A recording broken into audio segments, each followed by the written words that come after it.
sa ating mga balita, pinangunahan ni Pangulong Aquino ang pagdiriwang ng ika-137 anibersaryo ng kapanganakan ni dating Pangulong Manuel L. Quezon.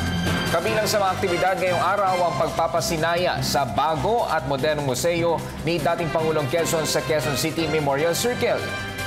Naging tampok din sa programa ang paggawad ng Posthumous Award kay Pangulong Quezon kaugnay ng ipinatupad na open door policy ng dating Pangulo noon. Si Elena Luna sa detalye. Sinaksihan ni Pangulong Aquino ang paggawad ng pagkilala kay President Manuel Luis Quezon dahil sa mga ginawa niya para sa European refugees. Guest of honor ang Pangulo sa programang ginawa sa Quezon City Memorial Circle bilang paggunita sa ika-137 anibersaryo ng kapanganakan ni Quezon. Pinangunahan ng Pangulo ang flag raising ceremony sa harapan ng Quezon Memorial Shrine na sinundan ng wreath-laying ceremony. Dumalo rin ang ilang miyembro ng gabinete, mga lokal na opisyal ng Quezon City at mga miyembro ng Diplomatic Corps. Naging tampok sa programa ang paggawad ng Posthumous Award kay Pangulong Quezon. Ito ang Raul Wallenberg Medal na iginawad ni Israeli Ambassador Effie Ben Matityaw sa anak ni Quezon na si Miss Zenaida Quezon Abencena. Ang medal ay pagkilala sa ipinatupad na open door policy ni Quezon na nagbigay daan para mag-migrate sa Pilipinas ang 1,200 Jews mula sa Europa para Holocaust.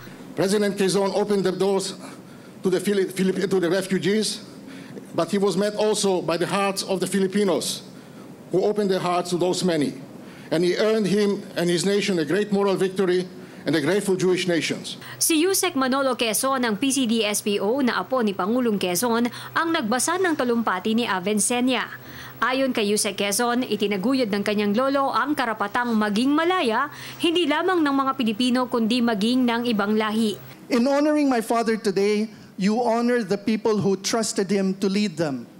For while it was he who opened the door, it was the Filipino people who embraced as neighbors those who sought sanctuary in the Philippines. And it was and is as a that we have proven we are willing to be able to be not just hosts, but friends. Naging tampok rin sa programa ang muling pagbubukas ng Museo Manuel L. Quezon. Ipinagmamalaki ng bagong museo ang modernong kagamitan bukod pa sa dati ng makikitang mga larawan at gamit ni Pangulong Quezon. Makikita dito ang hologram ni Pangulong Quezon nang ilahad niya ang kanyang inaugural address.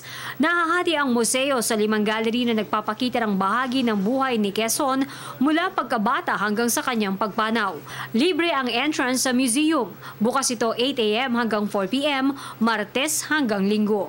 Para sa Telebisyon ng Bayan, Elena Luna.